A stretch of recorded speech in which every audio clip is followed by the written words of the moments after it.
கேள்வி கேட்பேன் இல்ல, யாரையும் நான் பாயிண்ட் அவுட் பண்ணி எல்லாம் கேட்க மாட்டேன், பயப்படாதீங்க. Please raise your hand. Very good, super.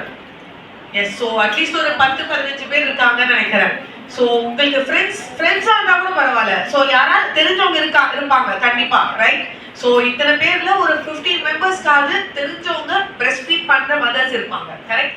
So நீங்க வந்து ஏதாவது ஒரு விஷயம் எடுத்துட்டு போய் அவங்களுக்கு சொன்னீங்கன்னா they will remember you if that is helping them in their journey. அவங்க வந்து உங்களை ஞாபகம், இவங்க சொன்னாங்க, இவங்க இப்படி ஹெல்ப் பண்ணாங்க அப்படின்னு they will remember. And not only for them, நம்மளும் ஃபியூச்சர்ல we all as women will go through this stage one day or the other.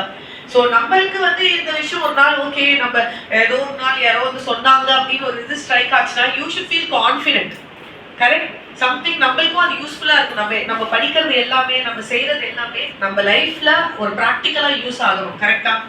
True, right? So I hope நம்ம ஏதாவது இப்போ டிஸ்கஸ் பண்றது it should take some message from that, சரிங்களா? So first start பண்ணும்போது world breast feeding week. World breast feeding வீக்னா every year இது வந்து நடக்கும், சரிங்களா? ஸோ ஃபர்ஸ்ட் 1 வீக் அந்த August 1 to 7 வந்து எவ்ரி இயர் வந்து இன்டர்நேஷனலி எல்லா கண்ட்ரீஸ்லயும் நம்ம வந்து இந்த world breast feeding week celebrate